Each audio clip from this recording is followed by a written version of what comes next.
Apreciados hermanos y amigos, qué placer estar con ustedes en este momento de estudio de la escuela sabática. Estamos ya en la lección número 5, una lección importante. Estamos en el libro de Filipenses principalmente y vamos a estudiar un tema que es titulado Brillar como luces en la noche.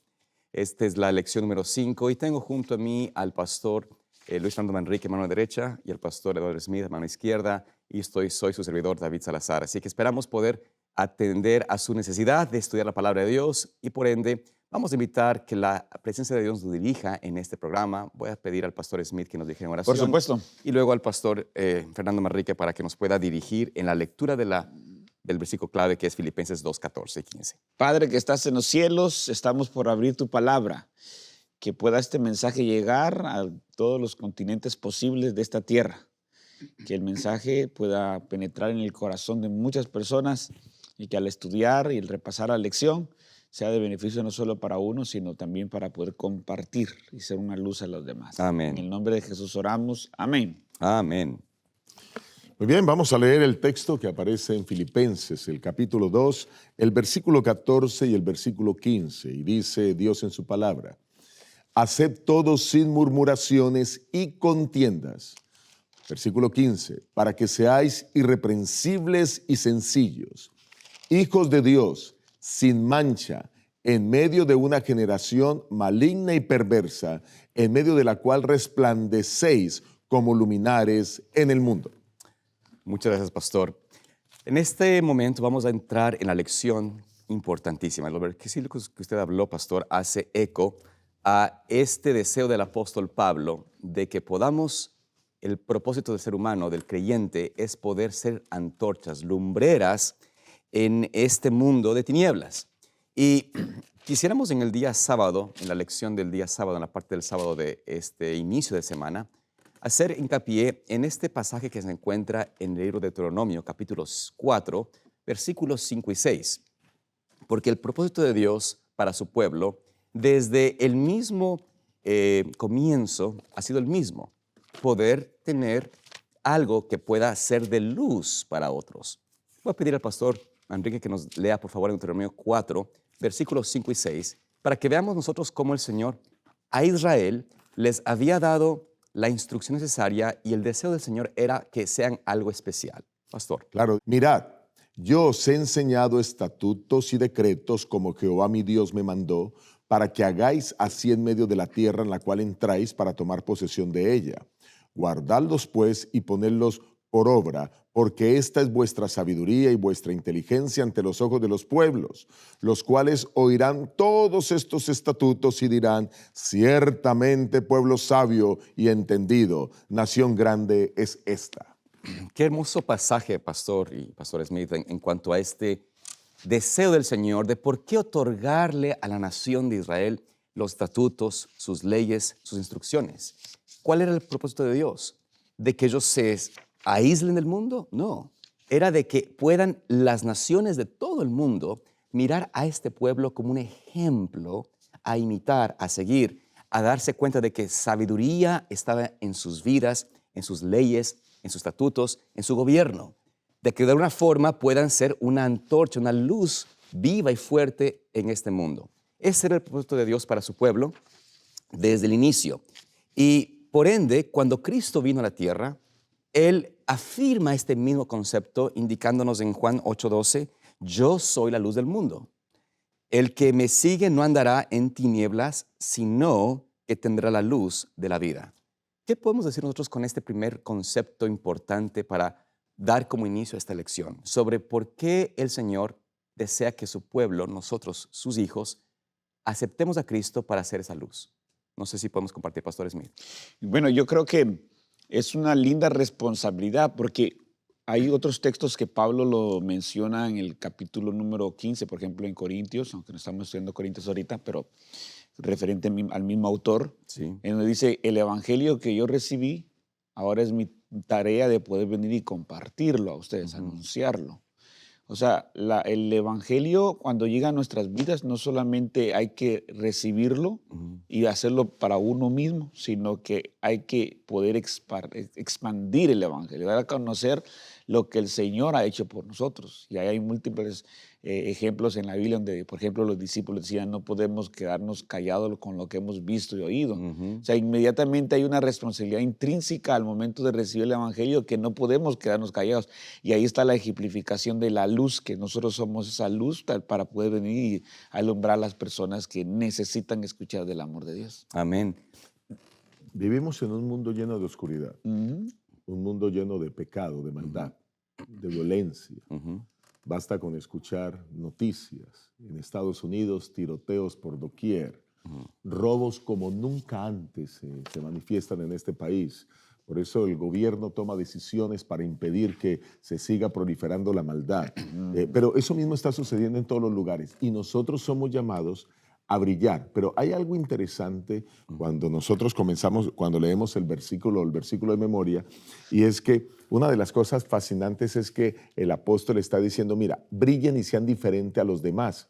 Porque el texto viene diciendo, ustedes en esta generación torcida y perversa, por favor, hagan todo sin queja, sin discusión, no hagan lo que los demás hacen, no imiten las cosas malas de otros, porque esa gente que está haciendo esas cosas malas necesita luz y somos nosotros los que tenemos que llegar allí e irradiar. Miren, hay un asunto interesante con la luz. La luz se infiltra por cualquier lugar. Si usted está en un cuarto oscuro, por ejemplo, ¿verdad? Y entonces pone todo oscuro, qué sé yo, pone papel negro para tapar las ventanas y lo que usted quiere es hacer un estudio de televisión para controlar el tema de luces. Pero si por alguna partecita se filtra la luz, esa luz está cambiando el ambiente. La luz tiene esa particularidad, se infiltra fácilmente por cualquier parte.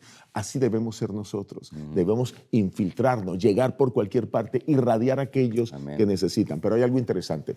Nosotros no podemos brillar si no tomamos esa luz del dador de la luz, que es nada más y nada menos que Dios. Por eso Cristo Jesús dijo, yo soy la luz del mundo y quiere darnos esa luz para que nosotros brillemos. Claro. ¿Y qué es lo que tenemos que hacer para brillar? Pues ser como Él, tomar de la luz de Cristo, actuar como Él, vivir como Él, para que podamos irradiar al mundo. Y me hace pensar esto que como la orden de Jesús es ir y hacer discípulos, y hay una ilustración bien interesante que es la de los Juegos Olímpicos. Cuando van a comenzar los Juegos Olímpicos, la antorcha olímpica recorre muchos países hasta que llega al lugar donde van a hacer los Juegos. Claro.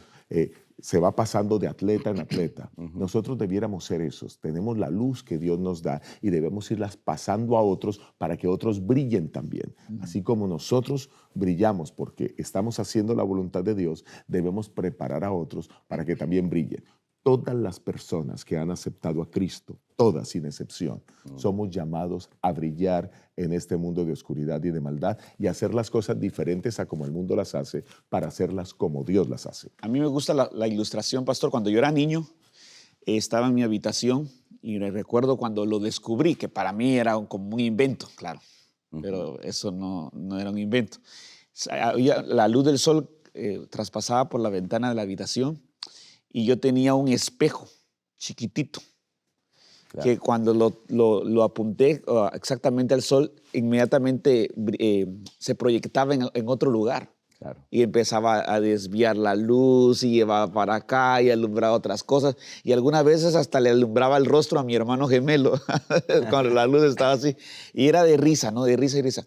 Me gusta esa ilustración porque yo no tengo luz propia. O sea, yo no puedo venir a decir, yo tengo esa luz, yo soy el generador de esa luz, sino que es la luz que yo he recibido a través del Evangelio, de Santa Palabra, la luz de Cristo, que ahora me invita a que yo pueda ser un reflector, ser esa luz hacia los demás, como ese espejo que proyectaba hacia mi hermano, hacia ese cuarto oscuro, esas partes oscuras de mi habitación. Así, de esa manera yo tengo que poder venir y actuar para... Amén, qué lindo. Amén. Amén. Esas ilustraciones que ustedes mencionan realmente nos presentan la forma y la fórmula de cómo es que podemos ser esa luz, ese canal de luz a otros. Algo que vamos a ver en la lección, y son 3 puntos fundamentales que vamos a cubrir durante la lección, es justamente la relación que existe entre esa confianza, esa fe que tenemos en Cristo, pero también se debe reflejar en la acción, o sea, en la obra que Dios quiere que nosotros hagamos, entre la fe y las obras, porque la luz no es solamente conocimiento. para poder alumbrar, y vimos claramente en Deuteronomio, el Señor le dice, cuando ustedes pongan por obra lo que yo les he dado, es decir, cuando pongan en acción, en práctica, la información, mi conocimiento, podrán ser entonces esa antorcha a las naciones. Cuando Cristo mencionó yo soy la luz del mundo, no está hablando de que simplemente puede decir yo creo en Jesús y como un credo, nada más, intelectual. Está hablando de una conexión viva que permita que yo pueda actuar y reflejar a Cristo. Entonces, vamos a ver este primer paso, esta primera conexión entre la fe y la relación entre las fe y las obras. También vamos a ver cómo el Señor nos llama a ser ese pueblo, porque hay un llamado de Dios de literalmente, deben ser antorcha. O sea, no podemos nosotros ser un creyente que se ponga un almud, ¿no? Que se tape y diga, yo aquí, la luz es para mí solito y nada más. O sea, no puede haber este concepto. No puede existir. Existe, como usted dijo, pastor, debe penetrar, como usted dijo en su ilustración, pastor, es la luz que uno debe reflejar, un reflector. ¿El reflector está para qué? Al recibir la luz, pero también dar a otro. Y finalmente vamos a ver por qué las pruebas y las dificultades que nos pasan son las oportunidades de poder justamente demostrar si tengo esa luz o no. Porque podríamos decir, ¿no? Como la acusó Satanás a Job, él te sirve porque le va bien. Porque le va bien es que te sirve Job como tú lo dices que hace. Pero vas a ver que te tocó su vida y las cosas que le aprecia a él, le quiere, ahí vas a ver cómo te maldice. Entonces, esa es la relación en el conflicto. Vamos a tener que enfrentar dificultades y va a ser en la dificultad y en la prueba como se va a ver si la luz está realmente fluyendo o simplemente he sido yo un servidor a Dios de balde. Así que vamos a analizar esto y vamos a comenzar ahora con el día domingo. Vamos a continuar en el día domingo y este es el momento de leer los versículos 12 y 13, que fueron en realidad lectura, parte de la lectura bíblica, pero vamos a enfocarnos en los versículos 12 y 13, que da inicio a este llamado de Pablo a poder comenzar a resplandecer. ¿Cómo podemos nosotros mostrar lo que Dios produce? Así que voy a pedir al pastor Smith que nos lea los versículos 12 y 13. Por tanto, dice, amados míos, como siempre habéis obedecido, verso 12, no como en mi presencia solamente, sino mucho más ahora en mi ausencia. Ocupaos en vuestra salvación con temor y temblor, porque Dios es el que en vosotros produce así el querer como el hacer por su buena voluntad. Amén. Palabras profundas y sabias del apóstol Pablo. ¿Qué podemos decir en cuanto a estos dos versículos que nos presenta este pasaje de la Escritura? Recordemos de que el apóstol Pablo, y vimos esto en la lección anterior, exalta a Cristo, muestra la cruz, muestra su entrega, su muerte, su resurrección, y presenta allí como Cristo es el camino a la salvación. Pero ahora se encuentra o se enfoca en que una vez que aceptaste a Cristo, debe haber en el pueblo de Dios, en el creyente, un deseo de ser leal y obediente a ese hermoso mensaje, aceptar a Cristo, y por ende hay que hacer una decisión. Y creo que el versículo menciona allí, el versículo 12, ocupaos en vuestra salvación con temor y temblor. ¿Qué podemos decir sobre este concepto?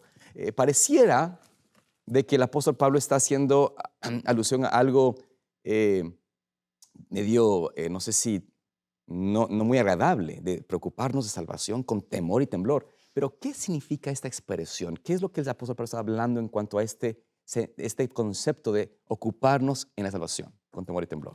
Pastor. Realmente aquí el apóstol Pablo está hablando de que hay que hacer cosas. Está hablando de obras. Sin embargo, esto no puede contradecir lo que el apóstol Pablo dice en algunos otros lugares, que nosotros somos salvos por la fe. Pero el asunto es este, que la fe en nosotros produce obras. Voy a tratar de ilustrarlo de esta manera.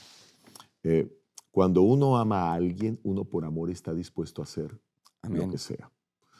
por amor está dispuesto a sacrificarse, por amor está dispuesto a atender las necesidades de la familia, de la esposa, por amor está dispuesto a dar incluso un órgano para un hijo, para alguien a quien uno ama. Uno por amor está dispuesto a hacer muchas cosas. Cuando yo me convierto a Cristo y soy discípulo de Cristo, ahora amo a Cristo por la salvación que Él me da, por todas las bendiciones que ama diariamente, y como respuesta a ese amor, pues yo hago cosas como respuesta a ese amor, ¿no? Y esas cosas que hago, pues son obras. Así que yo puedo llegar a Cristo como esté, con pecados, con errores. Quizás hay personas que nos están viendo que no son miembros de la iglesia, pues que le decimos a esas personas que pueden llegar a Cristo como estén, sucias. Dios los recibe como están. Eso es justificación por la fe. Dios nos salva como estamos. Pero ahora, cuando ya estamos en Cristo para mantenernos salvos, ahora nosotros hacemos pues obras. Y esas son obras que el mismo Dios pone en nosotros. Él pone en nosotros tanto el querer como el hacer por su buena voluntad. Él dice, bueno, ahora ya estás salvo, ahora siente la necesidad. Por medio del Espíritu Santo sentimos la necesidad de hacer ciertas cosas y ciertas obras. Eso es lo que los versículos ilustran. Y mira, por ejemplo, nosotros debemos ser discípulos de Cristo. Pablo era discípulo de Cristo. Un discípulo, la mejor definición de discípulo es un aprendiz. Sí. Alguien que está aprendiendo de alguien. Claro. Viene del griego matetés. Entonces, ¿qué es lo que quiere decir? Que si yo soy discípulo de Cristo, yo aprendo de Cristo y las obras de Cristo hago, porque aprendo. Cuando nuestros padres nos enseñan a vestirnos, a amarrarnos los zapatos, a cómo comportarnos en la mesa, nosotros somos discípulos de nuestros padres. Estamos aprendiendo de ellos. No, y cuando somos niños creemos que nuestros padres son súper sabios, que todo lo saben y por eso les preguntamos todo y ellos nos dan las respuestas. Pues lo mismo sucede ahora con Dios y con Cristo. Él todo lo sabe, a Él lo buscamos, Él nos da todas las respuestas y Él nos muestra cómo actuó. Por eso la gran bendición de la encarnación, el misterio de la piedad, porque a través de esa encarnación Jesús nos muestra cómo actuó y cómo nosotros debemos actuar. Entonces aquí esto implica que nosotros podamos producir lo que Él pone en nosotros, mostrar a otros lo que Dios ha hecho en nosotros. Cambiamos nuestra manera de hablar, cambiamos nuestra manera de vestir, cambiamos nuestra manera de comportarnos, cambiamos nuestra manera de relacionarnos. La razón, porque Cristo obra en nosotros. Amén. Pastor, ocupaos de vuestra salvación con temor y temblor. Para mí es una frase que Pablo está diciendo para ilustrarnos que tenemos que tomar la vida cristiana en serio. No nos está invitando a tener temor como sinónimo de pánico, sino temor con el sinónimo de respeto, sinónimo de humildad, de sencillez, pero en serio. Decía mi mamá, no juegues con las cosas de Dios. Sé serio con las cosas que estás haciendo. Esto no implica, como usted bien menciona, de que nosotros seamos salvos por las obras, sino como el resultado de la fe que hay en nuestras vidas. Amén. Pero no podemos estar teniendo un pie adentro y otro pie afuera. Tenemos que ocuparnos de las cosas de Dios con seriedad, con respeto, con mansedumbre. Amén. Sabiendo de que aunque nosotros comprendamos que nuestra salvación es por la fe, tenemos con la ayuda de Dios pedirle a Dios, Señor, ayúdame a hacer las cosas como debe de ser. Aparte Amén. de eso, en otras palabras también nos invita a esta expresión a que podamos acercarnos a Dios, pero no con ese, como les mencioné, como un pánico, sino como esa devoción. Y yo creo que cuando nosotros tomamos las cosas en serio, Dios hace ese trabajo en nuestras vidas. Amén. El cambio natural en nuestras vidas para que otras personas conozcan de Jesús. Y Él hará en nosotros el querer como el hacer por su buena voluntad. Pero hay una parte de responsabilidad en uno. Así es. De poder hacer lo que, como dice la ley de los conquistadores, la parte que me corresponde, pero con temor y temblor, que muchas veces es la debilidad de mucha cristiandad, de hacer las cosas sin responsabilidad, de manera liviana, de una manera indiferente. Voy, de todos modos, Dios sabe quién soy yo, sino hay que hacerlo con temor y con temblor. Pastor, muy interesante este concepto porque ahí usted toca algo importante. El respeto al Señor, el sentirnos en necesidad continua de que Él nos dirija, que podamos nosotros someternos a su voluntad, es ese sentido que no puede Dios imponer en nosotros, debe nacer en nosotros. Claro. Venir a acercarme a Dios con el sentido claro de que yo soy, como dijo usted, pastor, un discípulo, un aprendiz de un maestro Claro. y debo imitar a ese maestro. O sea, está en mí la necesidad de acercarme siempre a Dios con el deseo de aprender y poner mi voluntad en sus manos para que Él haga en mí lo que Él quiere hacer en Claro. mí. Por supuesto, que es el versículo, la clave está allí. Pero en la palabra de Dios siempre el concepto de temor a Dios está conectado con la obediencia a sus Obediencia, mandamientos. por supuesto. O sea, cuando yo deseo honrar al Señor, como usted mencionó, pastor, en el ejemplo con su esposa, ¿no? Cuando uno ama a alguien, cuando uno quiere honrar a su pareja, uno va a cuidarse, va a hacer las obras de actuar como un hombre casado, va a tener respeto y va a evitar dar una mala apariencia y cosas por el estilo, porque es parte de la relación. Entonces, por ejemplo, en Eclesiastés, el capítulo 12, ustedes conocen este pasaje muy conocido cuando habla el sabio Salomón, finalizando este pasaje. En el versículo 13 dice, el fin de todo discurso oído es este, teme a Dios y guarda sus mandamientos, porque esto es el todo del hombre. También en Apocalipsis capítulo 14, tenemos en el mensaje del primer ángel, versículo 7, ¿no es cierto? Temed a Dios y dadle gloria. Es el concepto de obedecer al Señor cuando uno siente que Él es el que sabe, yo no. Y necesito tener esa reverencia, ese concepto de yo ser necesitado de Dios continuamente para que entonces Él pueda hacer esa obra que Él quiere hacer, que es transformarme y hacerme semejante a Cristo. Pero si yo voy, como usted mencionó, pastor, con una forma deportiva al cristianismo, ¿no? Cuando me da la gana, como un hobby, ¿no es cierto? Me gusta el cristianismo, me gusta hablar de Cristo, pero no me siento o no busco con esa ansiedad, necesidad continua de ir al Señor diariamente. Ahí es donde los creyentes se convierten en falsos creyentes, en falsas lumbreras, porque no alumbran en el hogar, no alumbran en el trabajo, no reflejan a Cristo en su vida diaria, con sus hijos. Y estamos fracasando. Y ahora, si estás fracasando, si alguien está fracasando porque no ha hecho eso en su vida, gracias a Dios, el momento está hoy abierto. ¿Para qué? Ir a Dios y decir, Señor, me doy cuenta de que no he venido a ti con ese verdadero deseo de poner mi voluntad en tus manos. He venido a hacer mi voluntad y no la tuya, y por ende no puedo hacer tus obras. Pero si tú pones en mí ese deseo de hacerlas, porque me humillo ante ti y busco de ti, Él, sin lugar a duda, obrará esa transformación que Él quiere hacer. En la parte final de la lección dice, ¿significa eso del día domingo? Ajá. ¿Significa eso que debemos de temer el juicio adverso de Dios por nuestros débiles esfuerzos para poder obedecer? Por supuesto que no. Ujú. Esa frase se refiere a experimentar la presencia de Dios y a nuestra necesidad de serle obedientes. Mire, yo tengo hijos en este momento en la etapa de adolescentes, uno de 16, el otro de 13 y mi nena de 9 años. Desde muy pequeños yo les he enseñado a ellos que ellos deben de aprender a obedecer a Dios por respeto a Él.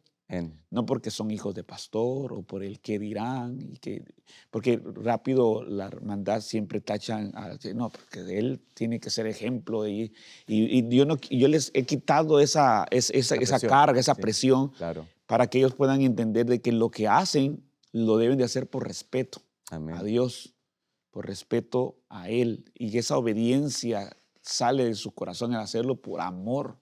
Y me agrada ver cómo ellos se comportan, cómo no son perfectos, pero cómo hacen todo lo mejor, pero siempre con ese ideal, el ideal del respeto. Amén. Y quisiera resumir esta sección del domingo en 2 cosas. Número 1, ya tú lo dijiste, obedecer a Dios. Si queremos mostrar lo que Dios hace en nosotros, obedezcamos. Número 2, seguir el ejemplo de Cristo. Seguir el ejemplo de Cristo. Si queremos nosotros mostrar a otros lo que Dios hace en nosotros, pues es porque seguimos el ejemplo de Cristo. Amén. Y no olvidemos, es Él que le hace la obra, no uno mismo. Por supuesto. Ahora bien, continuando en el día lunes, vamos al día lunes en este momento. Este es el pasaje que leímos en la lectura bíblica, que se encuentra desde el versículo 14 al 16. Y voy a pedir al pastor Luis Manrique que nos pueda leer esos 3 versículos para poder entender cómo prácticamente, en una forma práctica, podemos ser luces. ¿Cómo Dios quiere que seamos luces? En una forma ya más bien tangible, ¿no? Vamos a escuchar. Filipenses capítulo 2, versículo 14 al versículo 16. El 14. Haced todo sin murmuraciones y contiendas. El 15. Para que seáis irreprensibles y sencillos, hijos de Dios sin mancha, en medio de una generación maligna y perversa, en medio de la cual resplandecéis como luminares en el mundo. Wow. El 16. Asidos de la palabra de vida, para que en el día de Cristo yo pueda gloriarme de que no he corrido en vano, ni en vano he trabajado. Muy bien. 3 versículos poderosos. El primer versículo hace hincapié en este concepto de que no se puede hacer nada, o mejor dicho, no podemos hacer todo, pero sin 2 cosas. Para hacer las cosas para el Señor tiene que haber la abstinencia de 2 elementos: contiendas y murmuraciones. Brevemente hablemos de esto un poco. ¿Por qué para poder ser lumbreras no debe haber en nuestro corazón y en nuestra experiencia lugar a la contienda y a la murmuración? Pastor Smith, ¿qué nos puede decir sobre eso? Yo siempre... Experto en eso usted. Experto para pelear. No. Al contrario, para sanar, para... No, estoy diciendo. Mire, yo siempre he dicho, ¿quieren ustedes un pueblo dividido? Murmuren entre ustedes. ¿Quieren ustedes una iglesia, una familia, una vida personal que no crecer? Estén peleando sin contiendas. El diablo le encanta que vivamos en medio de las contiendas y las murmuraciones, y eso hace que no crezcamos espiritualmente, que no seamos una luz, que no alumbremos. La gente habla de el vecindario de la iglesia habla más de las contiendas, de los problemas que hay entre la misma, de lo que nosotros tendríamos que hacer como creyentes o como cristianos. Así que creo que para poder ser realmente una luz, nosotros lo que tenemos que hacer es pedirle a Dios, ayúdanos a disminuir o eliminar en su totalidad el tema de las contiendas y las murmuraciones, porque nunca nos llevan a nada. Amén. Nunca nos llevan a nada. Interesante, creo que ese es uno de los mayores males que hay en el ser humano, ¿no? Darnos continuamente a la murmuración y a la contienda. Ustedes, pues, son, por supuesto, pastores con mucha experiencia, con varias iglesias, varios distritos, etc. ¿No es esa una de las mayores, a veces, dificultades que uno tiene que enfrentar como pastor? Tratar de sanar a veces congregaciones que están divididas, Por la murmuración y las contiendas, conflictos entre hermanos, murmuraciones contra algunos líderes, contra la iglesia misma, bueno, etc. ¿Qué y cómo podemos nosotros evitar caer en eso? ¿Qué fórmula quizás práctica podemos hablar sobre cómo tratar de sacar de nuestra vida, de nuestra mente, esa inclinación tan propensa que tenemos de murmurar y ser conflictivos, pastor? Antes de responder la pregunta, quisiera decir 3 cosas rapidito. Número 1, las murmuraciones y las contiendas comenzaron en el cielo, con un ángel llamado Lucifer. O sea que el inicio del pecado en el universo fue por la murmuración, y las murmuraciones llevaron a las contiendas, ¿ok? Número 1. Número 2, el mal que está viviendo la iglesia hoy para que haya desunión es precisamente la murmuración y la contienda. Ya el pastor lo acaba de decir. Claro. Mira, lo más difícil para un líder es llevar a la gente a la unidad. Es lo más complicado.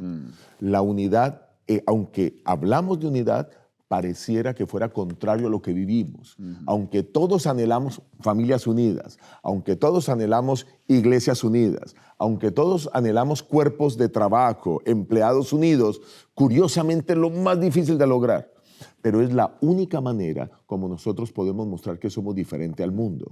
Esa fue la oración de Jesús por sus Sean discípulos, uno. que está en Juan 17, el verso 21, para que todos sean uno como tú, oh Padre, en mí y yo en ti, que también ellos sean uno en nosotros, para que el mundo crea que tú me enviaste. O sea, para que nosotros demostremos que somos hijos de Dios y enviados por Dios, pues tenemos que ser unidos, fomentar la unidad, y para fomentar la unidad, pues obviamente hay que eliminar la murmuración y las contiendas. Así que bueno, después de estas tres cosas, ahora voy en la respuesta.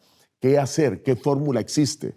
Mira, yo opté por una que me ha ayudado en las iglesias, y los que han sido mis feligreses pues conocen eso. Y es que el primer sermón que predicaba en cada una de las iglesias era el sermón de que la crítica, la murmuración, la difamación y el chisme son pecado. Y lo demostraba bíblicamente, ¿verdad? Por ejemplo, tú vas a Santiago 4, 11 y 12, el Señor dice, no murmuréis los unos de los otros. En fin, usaba todos los textos para hablar de eso. Entonces, tenía ese primer sermón y le decía, si usted tiene algo que decir contra alguien, por favor, no venga a hablar conmigo a menos que ya haya hablado con que usted ya haya hablado con la otra persona, siguiendo lo que dice Mateo el capítulo 18, el versículo 15 en adelante. Si usted ya habló con esa persona y después de hablar con esa persona la reconvino con amor y esa persona siguió equivocada en su mismo mal proceder, entonces venga, hable conmigo y lléveme como testigo. Porque para que conste toda palabra en uno, frente a uno o dos testigos, y con todo gusto. Pues quiero decirles que ese a mí me funcionó, porque me permitieron trabajar, me permitieron liderar obra misionera, liderar grupos pequeños, plantar nuevas iglesias, etc. La razón es eso. Y hay que ser bien fuerte y firme con aquellos que vienen a ti con murmuraciones. Pastor, que el hermano fulano de tal, que mira que parece que esto, que mira que... Hermano querido, ¿usted ya habló con él? ¿Ya habló con ella? Bueno. Venga, aquí lo que dice la Biblia. No murmuremos, mire lo que dice Mateo 18, vaya y hágalo. Eso ayudó muchísimo a frenar. De paso, la segunda fórmula. En las juntas de nombramientos, y esto lo aprendí del pastor Jonas Arraiz, que fue secretario ministerial de la Conferencia General, que escribió un libro fantástico. Yo también lo aprendí. Una iglesia positiva en un mundo negativo. Sí. Y ese precioso libro me enseñó. O se busca un buen pastor. Ese es otro buen libro de Jonas Arraiz. Ese libro me enseñó, a la luz de la Biblia, porque él usaba los textos bíblicos, que es anticristiano, antiético y antibíblico permitir que alguien hable mal de otro en una reunión de nombramientos. La gente se nombra por las cosas buenas que hacen para el Señor. Sí. Pero no se descalifica por comentarios. Sí, correcto. Porque algunos no son capaces de hablar con la gente enfrente, no confrontan a la gente y sí vienen a traer ese chisme. Y lo peor de todo es que quizás algunos pastores que necesitan seguir madurando y creciendo en este asunto, ancianos que necesitan seguir creciendo, pues permiten que ese tipo de diálogos y conversaciones negativas se den. Yo les decía, en las juntas que yo dirija es prohibido hablar mal de una persona. Prohibido. Solo van a nombrar a las personas por las cosas buenas que hay en ellos. Permíteme ilustrarlo rápidamente. Yo sé que el tiempo se va, pero esta lección es demasiado práctica. Vamos a suponer que estamos en una junta de nombramientos y entonces alguien dice, mire, propongo al hermano Pedro como director de diáconos. Y entonces dice el pastor que está dirigiendo, muy bien, ¿hay apoyo? Y casi nadie levanta la mano. Y vuelve y dice, no podemos avanzar con este nombre si no hay apoyo. Y alguien tímidamente levanta la mano y dice, yo apoyo. Muy bien, ahora observaciones. Recuerden que aquí no se puede decir nada negativo de la persona, observaciones. Y casi nadie hace observaciones. El pastor espera, hay un silencio sepulcral. Y de pronto el pastor vuelve a decir, bueno, quiero saber si hay alguna observación. Y un hermano también tímidamente dice, él es miembro en esta iglesia desde hace 20 años. Muchas gracias por su observación, hermano. Qué bueno, a veces hasta nombramos gente que ni miembro de la iglesia es. Muy bien, ahora hay otra propuesta para ponerla aquí en el tablero. Propongo al hermano Juan. ¿Quién apoya? Varias manos se levantan por Juan. ¿Sí? Y después entonces dice el pastor, muy bien, ahora ya que está apoyado, vamos a las observaciones. Y se levantan varias manos. Ese hermano es el primero que llega aquí, es el último que se va a la iglesia. Usted lo ve barriendo, colaborando en la cocina, ayudando. Todo el mundo habla bien de Juan. ¿Ok? Llegó el momento de votar. Llegó el momento de votar. ¿Quién de los dos creen ustedes que queda como director de diáconos? Juan. Juan, yo les digo algo. ¿Se habló algo malo de Pedro? No. No, pero claro que Pedro tiene cosas malas, por eso la gente no quería hablar. Pero no se necesita difamar, no se necesita murmurar, no se necesita criticar, no se necesita juzgar, no se necesita señalar a alguien para ese tema de que pueda ocupar una posición. Así que, pastor, espero con eso haber respondido la pregunta. Hasta más cortas son las juntas de nombramiento. No, muchas más cortas, son una bendición. Así que así lo he hecho durante todos mis últimos años de Y ministerio. solo una pequeña cosita. También, pastor, a mí me gusta aplicarlo para la familia. Por supuesto. ¿Qué es lo que yo hablo en frente de mis hijos al salir de la iglesia o al ir a la iglesia? ¿Qué imagen mis hijos están aprendiendo de mí? Si lo que yo converso en la mesa solo son murmuraciones o solo son cosas contiendas. Entonces, esa misma proyección ellos tienen con Dios y con la iglesia. Yo creo que debo de empezar por mí. Por supuesto. Por mi persona. Pastor, y hay que hacer acuerdos. En mi familia, hace Sí. muchos años, Sí, con mis hijas hicimos un acuerdo. correcto. En esta casa nunca se habla mal de nadie. Acuerdo. Nunca. Y ese acuerdo lo mantenemos hasta el día de hoy. Nos reímos, jugamos, pasamos momentos lindos, divertidos, pero nunca hablamos mal de nadie. Sí, Porque eso es un pecado delante de los ojos de sí, Dios. sí, correcto. Eso interesante quería compartirles de que lo que usted menciona, pastor, que es muy práctico y muy real, usted que ya lo sabe y por supuesto lo practica, es la fórmula que debemos hacerlo en la iglesia, pero como usted mencionó, hay que llevarlo a la casa. Ambos ustedes mencionan esto, llevarlo al hogar, a mi propia vida, porque cambiar ese chip, por decirlo así, esa manera de pensar, requiere primero de una decisión personal. Claro. Decir, Señor, ayúdame a mí a dejar de hablar mal de mi vecino, o de mi prójimo, o de mi familia. O de mi la esposa, suegra. O de la suegra, del hijo, de lo que sea, de la esposa, del esposo, ¿no? Pero lamentablemente, ahí es donde fallamos muchas veces. Comienza en el hogar, comienza en mi círculo más íntimo, donde me quejo continuamente de mi esposa, de cómo cocina, de que lo que no hace, de que, etc. En mi mente está la queja, la murmuración con mi cónyuge, con mis hijos, con mis suegros, con mis padres, etc. Pero quitarnos ese pensamiento es posible si estamos en temor al Señor. O sea, si vamos al Señor con temor, digamos, Señor, yo quiero cambiar esa mentalidad tan negra, tan oscura, tan nefasta, el Señor puede hacer ese cambio. Amén. Pero si no estamos en esa experiencia, vamos a fracasar. Y por eso Dios quiere que hagamos esto para que podamos ser. Vuelve al versículo 15, ¿no? ¿Para qué? ¿Para qué Dios quiere que dejemos de hacer esta obra de desunión, de murmurar, de contiendas? Para que seáis irreprensibles y sencillos. Dos elementos que deben ser los pilares del cristianismo. Y sin mancha. Y por supuesto, y por ende sin mancha. Esa expresión, ¿no? Irreprensibles, donde podamos ser, digámoslo así, nadie pueda decir algo negativo de Pastor Smith. ¿Por qué? Porque su vida es transparente. Amén. Es irreprensible. Nunca habla mal de nadie, no está difamando nunca a una persona, no juzga, no condena, no habla por detrás, no dice, ay, yo le saludo por frente y por detrás hablo mal del hermano. O sea, ya ves una transformación necesaria para poder ser irreprensibles. Sencillos, hijos de Dios sin mancha, para que en medio de esa generación perversa y maligna, vivimos en un tiempo terrible, pastores, ¿no? Estamos en una generación que aquí, sin lugar a dudas, se hace eco a esta expresión, maligna y perversa. Pero en este momento de mayor oscuridad, podemos ser luminares en este mundo. No, mira, pastor, mira. Las redes sociales fomentan la crítica. Tenemos programas de deportes donde se critica a los deportistas, donde se critica a los directores técnicos, así que vivimos en una cultura de De crítica. ¿me entiende? Las redes sociales promueven todo ese tipo de comparaciones, todo ese tipo de murmuraciones. Eso está haciendo un daño. Critican a los líderes de los países. O sea, todo es una crítica constante y eso pues nos ha envuelto. Como eso es lo que absorbemos por nuestros sentidos, estamos envueltos. Pero también en los esa- creadores de contenido se dedican a eso. Y en vez de alumbrar la luz de Cristo en medio de esta oscuridad, Sí. estamos perdiendo tiempo en contiendas y en murmuraciones que no nos llevan a ningún camino. Está bien mencionar el pecado que corresponde, pero si le dedicáramos más tiempo para poder predicarle a otros. A veces a mí me dice, pastor, ¿usted por qué no le gusta hablar de los demás?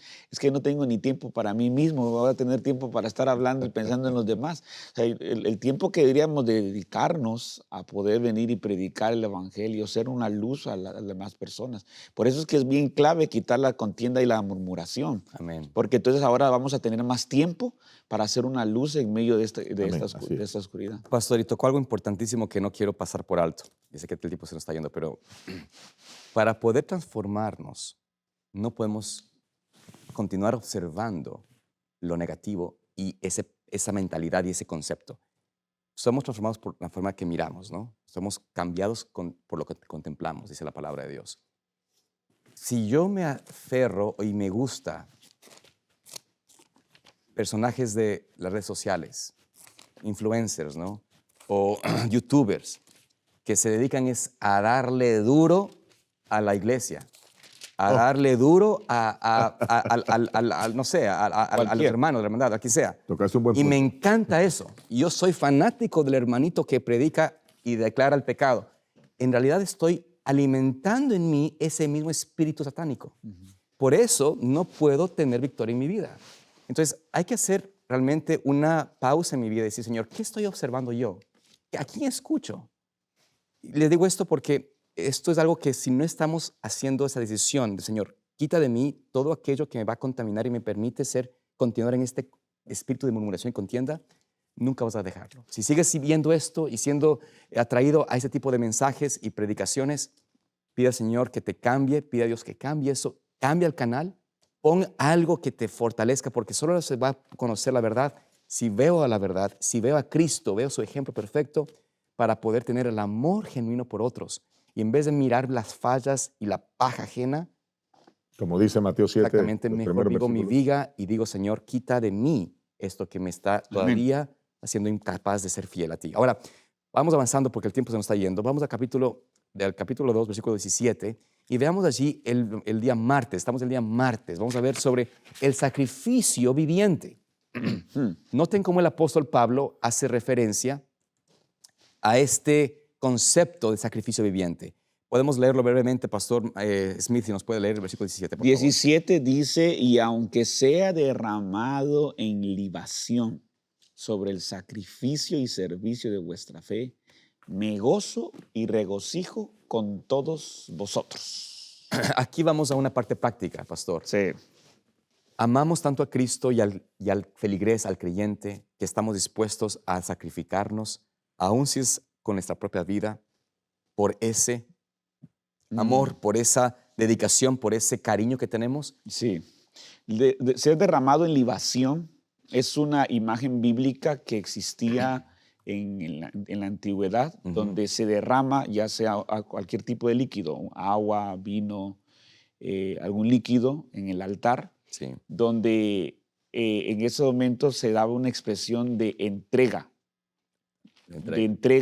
de todo lo que esa persona tiene. Por eso también tenemos un ejemplo bíblico en el Nuevo Testamento de aquella mujer que llegó a Jesús y derramó el perfume más caro que había en aquel entonces, con un ahorro del dinero de todo un año, y entonces como enjugó con sus lágrimas los pies de Jesús. O sea, esa expresión es una expresión de entrega total. Yo creo que la Biblia nos está invitando acá, Pablo nos está dando con esa expresión, que nosotros tenemos que también derramar nuestra vida a Cristo. Amén. Amén. Una entrega total a Él. Que nuevamente a veces lo que hacemos solo es una entrega parcial, un poquito de nosotros. O sea, nosotros tenemos que ir a Dios y decirle, Señor, aquí está mi vida, Amén. te la entrego a ti, al servicio completamente para ti. Amén. Y eso es lo que debe de haber. Cuando hay esa luz, con el contexto que venimos estudiando, impacta en nuestro ser, eso es lo que más anhelamos nosotros, es irradiar hacia los demás y decirle, Señor, esta es mi vida, te la entrego. Amén. En el versículo 1 del capítulo 12 de Romanos, Pablo hace referencia a este sentido, a esta experiencia de ser sacrificios vivos. Dice allí, así que hermanos, os ruego por las misericordias de Dios que presentéis vuestros cuerpos en sacrificio vivo, santo, agradable a Dios, que es vuestro culto racional. Ujú. De alguna forma notamos que la vida del creyente debe ser una vida de entrega total. Usted mencionó, pastor, eso muy claramente. ¿Puede usted ser un buen esposo si no está casado totalmente a su esposa? O sea, entrega total. Ujú. Tú no puedes ser un esposo fiel si está a medias con ella. No existe un medio marido. Exactamente. Es total. Soy un casado y Ni estoy una marido media total. esposa existe. Exactamente. Es una entrega total. A Sí. Cristo es una entrega total. Usted, pastor, no puede ser un pastor real. si no Medio es pastor. Medio pastor.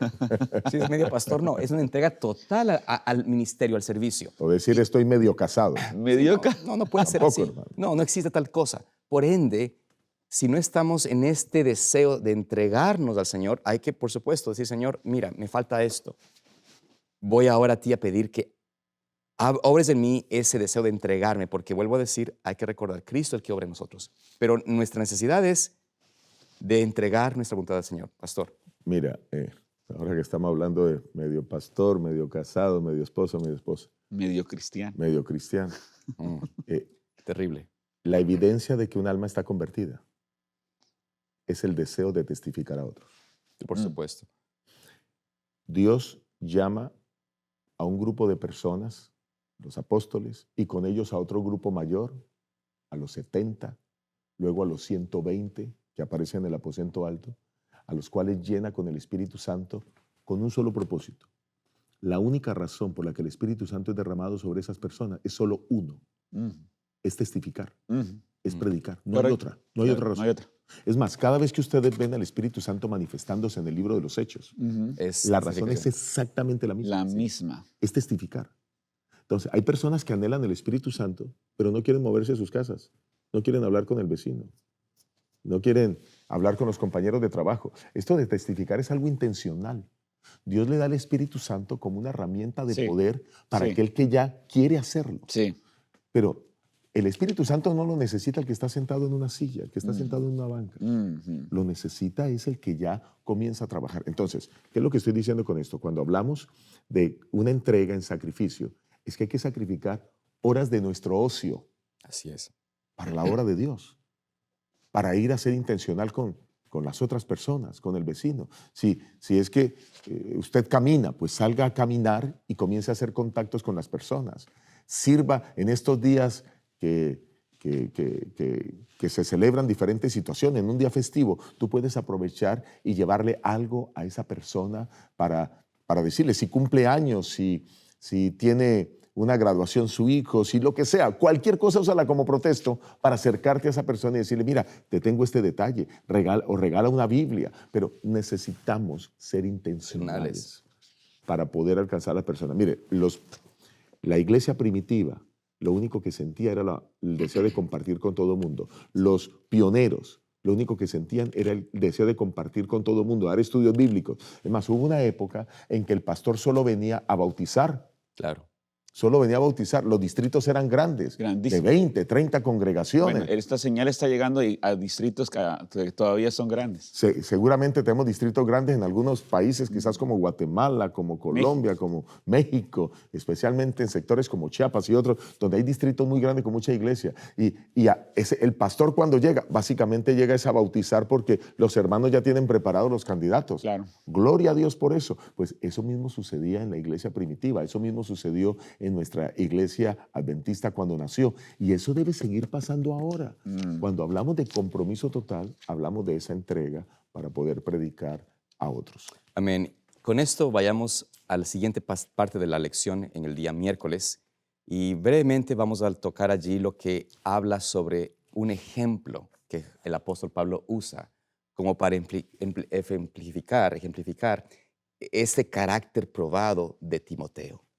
Dice el versículo 19 al 23, espero en el Señor Jesús enviaros pronto a Timoteo para que yo también esté de buen ánimo al saber de vuestro estado, pues a ninguno tengo del mismo ánimo y que tan sinceramente se interese por vosotros, porque todos buscan lo suyo propio, no lo que es de Cristo Jesús, pero ya conocéis los méritos de Él, que como hijo a padre ha servido conmigo en el Evangelio. Así que a este espero enviaros luego que yo vea cómo van mis asuntos. Vemos que aquí el apóstol Pablo habla de Timoteo y lo elogia. No lo alaba por alabarlo, simplemente muestra y dice, ese es un hombre probado, un carácter que ha probado, un joven que ha mostrado su trabajo, su entrega, su amor a Cristo, su amor al ministerio, y a Él lo envío. Qué hermoso sería ver en la iglesia, pastor, como usted mencionaba, gente totalmente entregada al Señor, dedicada 100%, completamente creyente, completamente en el Señor, que puedan ser estos Timoteos modernos, que puedan servir al Señor. Y Dios quiere que así sea la obra de Dios, que podamos ser ejemplos a otros. Y comienza con los líderes, por supuesto, pero también los hermanos laicos pueden convertirse en estos ministros del Evangelio, como fue Timoteo, para servir a otros. ¿Qué piensas al respecto, brevemente? Primero, que nosotros como pastores o líderes de iglesia le demos la oportunidad a las personas a que puedan desarrollar su liderazgo. Porque Pablo confió en Timoteo. También nosotros como líderes espirituales, algún anciano de iglesia, podamos ver a un joven y darle la oportunidad que pueda desarrollar ese carácter, poder dar ese grado de confianza. Lo que pasa es que no lo veo así tan bien, por eso es que no le vamos a dar esta oportunidad que sirva al Señor en esta área de la iglesia. Y entonces, si nosotros no le damos la oportunidad a ser probados, ¿cómo vamos a saber si realmente esa persona puede llegar a hacer grandes cosas en esta tierra? Tenemos que darle la oportunidad. Alguien en un momento en mi etapa de adolescencia, de 14, 15 años de edad, me dio la oportunidad y yo no podía ni siquiera hablar en público, no podía ni siquiera decir ni buenos días al frente, me moría de nervios. Pero alguien empezó a ayudarme, a probar mi carácter, ahora te toca hacer esto, te toca hacer lo otro. Y creo que nosotros tenemos que dar esa oportunidad hacia los demás en la iglesia. Y es a la vez, cuando veamos ese crecimiento de esa persona, seremos ahora enviados. Y que esa persona represente lo que un día le fue enseñado. Está pasando la batuta, Pablo se la está pasando a Timoteo, ahora Timoteo cumple esa responsabilidad. Les envío porque este es de los mejores que tengo, pero le dio la oportunidad y yo creo que eso es muy importante. Dos cosas. Número uno, Pablo, un gran discipulador. Sí. ¿Sí? Educó y preparó bien a Timoteo. Pero número dos, Timoteo, un muy buen discípulo, porque aprendió todo lo que vio de su maestro, que era Pablo. Entonces necesitamos buenos discipuladores que sean modelo, que sean ejemplos. Sí. Que puedan vivir no como el mundo, sino que puedan vivir obedeciendo a Cristo. Correcto. Y siguiendo el ejemplo de Cristo. Y necesitamos discípulos que se dejen enseñar. Porque pueden haber personas que tienen muchos dones, pero no se dejan guiar. Claro. Un discípulo se deja guiar. Un discípulo se somete, un discípulo es humilde y un discípulo está dispuesto a aprender. Y pienso que aquí podemos avanzar a la siguiente parte del día jueves, donde el apóstol Pablo hace eco a otro personaje, Epafrodito, que fue alguien que él ya envió a ellos, o los había enviado a ellos, y habla algo en relación a él que es muy relevante, importante. Voy a leer solamente el versículo 29-30 por el tiempo. Dice allí, recibidle pues en el Señor, hablando de Epafrodito, con todo gozo y tened en estima a los que son como él. Y versículo 30, porque por la obra de Cristo estuvo próximo a la muerte, exponiendo su vida para suplir lo que faltaba en vuestro servicio por mí. Noten allí por qué el Pablo habla de que lo estimen a este joven, lo estimen a este hombre, a este siervo, porque él, por amor a la obra, por amor a los filipenses, por amor a la causa de Dios, aún estaba dispuesto y pasó cerca de la muerte con tal de ser fiel al Señor. Entonces yo creo que aquí vemos ese deseo que debe estar en cada siervo de Cristo, ¿no? Señor, tengo que aprender el sacrificio, tengo que aprender a aceptar que ser usado, gastado en el servicio del Señor es parte de mi experiencia de conocimiento y de crecimiento. Claro. Y si es que puedo yo servir con gozo en medio de la aflicción, en medio de la prueba, entonces soy apto para el Evangelio, apto para ser un ministro para Dios. ¿No? Me Punto impactan final. solo las palabras del versículo 25. Mi hermano y colaborador y compañero de milicia y vuestro mensajero y ministrador de mis necesidades. Es impresionante cómo lo describe. Un hombre que está dispuesto a sacrificarse por el Evangelio y para que otros puedan ser beneficiados. Ese es el verdadero discípulo y el verdadero líder. Amén. Bueno, amados hermanos, esperamos de que este sea una bendición para ustedes, este tema y este estudio. Rogamos que su espíritu esté siempre con el Señor y que de alguna forma podamos continuar trabajando para Él. Que Dios los bendiga y les guarde y nos vemos esta próxima semana para estudiar la escuela sabática.